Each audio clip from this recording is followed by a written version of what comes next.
We believe that if a bad time ever comes in our lives, someone will stand by us.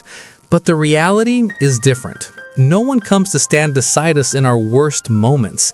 Then we blame our fate, we blame our own lives, and we begin to hate ourselves. A similar incident happened in Marcus's life. Marcus also had to face a harsh truth of life. Marcus sat on the edge of his bed, staring at the eviction notice in his hands. 30 days. That's all he had left. The paper felt heavy, like it weighed more than it should. Outside his window, the city hummed with life. People going to work, cars honking, someone laughing down the street. Everyone seemed to have their life together except him.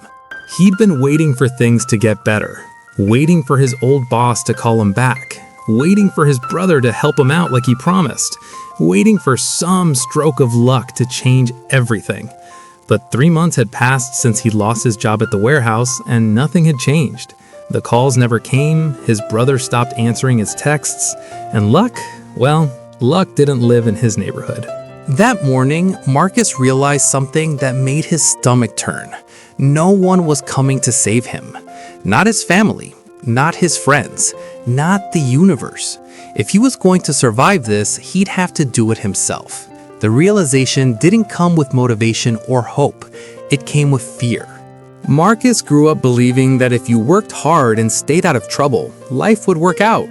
His mother had told him that 1,000 times before she passed. But here he was, 32 years old, about to be homeless, with $17 in his bank account and a refrigerator that held nothing but condiments and old bread. He spent the first week after the eviction notice in a fog. He'd wake up, scroll through job postings he couldn't bring himself to apply to, then fall asleep again. Depression wrapped around him like a blanket he couldn't kick off. Some days he thought about just giving up. What was the point? He had no degree, no special skills, no connections. The world didn't need another guy like him. But on day 8, something shifted. Maybe it was the growling in his stomach, or the way his landlord looked at him with pity when they passed in the hallway.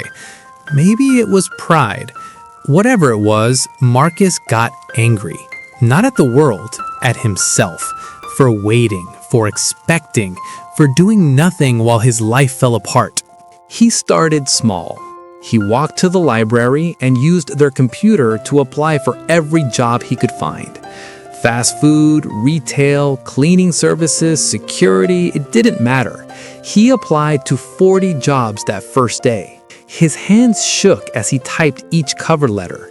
He'd never felt so desperate in his life. The rejections came fast. We've decided to move forward with other candidates. The position has been filled. Or worse, nothing at all. Just silence. Each rejection felt like proof that he was right to give up. But he kept going, because what choice did he have?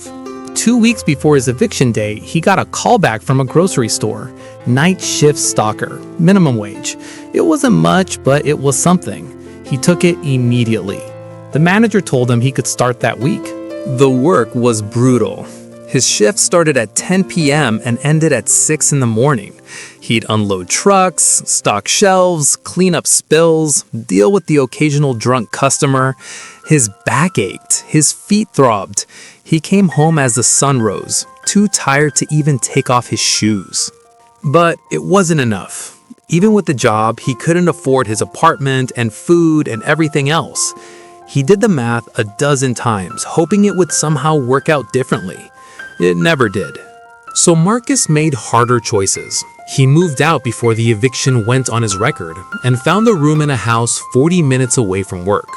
6 people shared one bathroom. The walls were thin. Someone was always yelling, but the rent was half what he'd been paying. He sold his TV, his gaming console, anything he didn't absolutely need. He ate rice and beans for weeks straight. He walked instead of taking the bus, even when it rained. It was humiliating. He'd see people he went to high school with sometimes, dressed in nice clothes, talking about their vacations or new cars. He'd duck his head and walk faster, hoping they wouldn't recognize him. The shame burned in his chest, but he swallowed it down. 3 months into his night shift, another opportunity came. One of his co-workers mentioned that a warehouse was hiring forklift drivers.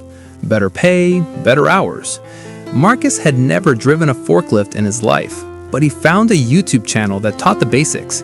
He watched those videos on his phone during his breaks, taking notes, memorizing every step. He borrowed money from a co-worker, someone who barely knew him but saw how hard he was trying, and paid for a certification course. It cost nearly his entire paycheck. For 2 weeks, he ate nothing but crackers and peanut butter. But he passed the test. He applied for the warehouse job and got it.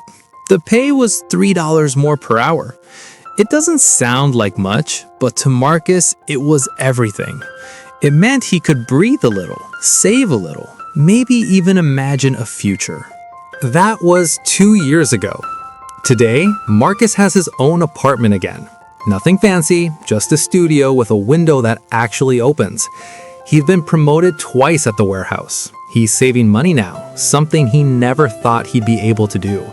Some nights he still eats rice and beans, but now it's by choice, not necessity. He's not rich, he's not famous.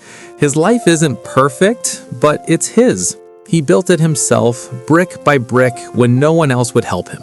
And that means something. The truth Marcus learned is hard but real. No one is coming to save you. Not your family, not your friends, not the government, not fate. When life pushes you down, you can wait for a hand that might never come, or you can get up yourself. It won't be easy, it won't be fair, but it's the only way forward. If this story resonated with you, please take a moment to like this video and subscribe to the channel. Share it with someone who needs to hear this message today. Your support helps us create more real, honest content about life's struggles and how we overcome them. And remember, there is dignity in every honest job. Thank you for watching.